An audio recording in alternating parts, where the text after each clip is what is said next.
আজকের সভার সম্মানিত সভাপতি, উপস্থিত মঞ্চে জেলা বিএনপির যুগ্ম সম্পাদক মাহবুব রহমান সহ আপনারা যারা আমার সামনে আছেন, আমার মাইক্রোফোনের শব্দ যিনাদের কান পর্যন্ত পৌঁছাচ্ছে, তিনাদের সবাইকে আমার ব্যক্তিগত পক্ষ থেকে এবং থানা বিএনপির পক্ষ থেকে জানাই রক্তিম শুভেচ্ছা এবং সালাম। আসসালামু আলাইকুম। সংগ্রামী সাথী বন্ধুরা, আপনারা বৃষ্টিকে উপেক্ষা করে বেগম খালেদা জিয়াকে প্রধানমন্ত্রী করার জন্য, তারেক রহমানকে দেশে ফিরিয়ে আনার জন্য যে অক্লান্ত পরিশ্রম করে আজকে হেজলবাড়ির মাঠকে জনসমুদ্রে পরিণত করেছেন, তিনাদের সবাইকে আমি আমার ব্যক্তিগত পক্ষ থেকে আমারও ধন্যবাদ এবং শুভেচ্ছা জানাই। বন্ধুরা, আপনারা জানেন 18 বছর আমরা খুব নির্যাতন নিপীড়নের মধ্যে ছিলাম। এখন সেই নির্যাতন নিপীড়ন আমাদের হাত নেই। বন্ধুরা, এখন স্বাধীন হয়েছে, আমরা এই স্বাধীন দেশে আমরা রাজনীতি করতে পারছি। বন্ধুরা, আপনাদেরকে উদাত্ত আহ্বান জানাবো, আমাদের দেশ স্বাধীন হয়েছে, আমরা কিন্তু এখনো বিরোধী দলে আছি।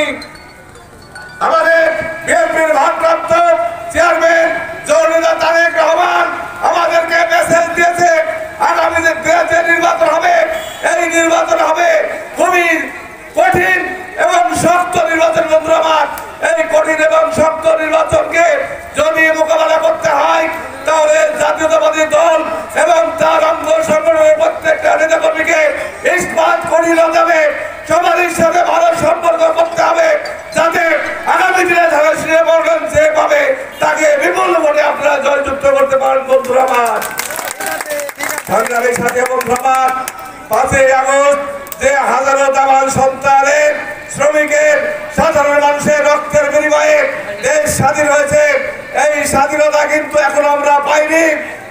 এই স্বাধীনতাকে নস্যাৎ করার জন্য পশ্চিমবঙ্গে শেখ হাসিনা বসে আছে, প্রতিনিয়ত বাংলাদেশ চক্রান্ত করছে। এই চক্রান্তকে প্রতিহত করতে হলে হাজার হাজার নেতা কর্মীকে আমি ঐক্যবদ্ধ হতে হবে। বন্ধুরা, যেভাবে ঐক্যবদ্ধ ভাবে এই বৃষ্টির মধ্যে আপনারা এসেছেন, ইনশাল্লাহ এই স্বাধীনতা আমরা রক্ষা করবো এবং আগামী দিনে বিএনপিকে ক্ষমতায় নিয়ে আসবে ইনশাল্লাহ। বন্ধুরা, আপনারা বৃষ্টির ভিতরে অনেক কষ্ট করেছেন, তাই আমি আমার বক্তব্য দীর্ঘায়িত করবো না। এখানে সাংবাদিক ভাইরা আছেন, সাংবাদিক ভাইদের শুভেচ্ছা জানাই, অভিনন্দন জানাই যে এত বৃষ্টির মধ্যে আপনারা কষ্ট করে আমাদের প্রোগ্রামকে কভার করছেন। বন্ধুরা, আমি সর্বশেষে আমার ইউনিয়ন সহ যারা এই মিটিং অবস্থা আছেন, তিনাদের সবাইকে আমারও প্রাণ ঢালা অভিনন্দন জানিয়ে আমি আমার সংক্ষিপ্ত বক্তব্য শেষ করছি। বাংলাদেশ জিন্দাবাদ, বেগম খালেদা জিয়া জিন্দাবাদ, তারেক রহমান জিন্দাবাদ, শহীদ প্রেসিডেন্ট জিয়াউর রহমান অমর হোক, অমর হোক। ধন্যবাদ সবাইকে। এবার সভাপতি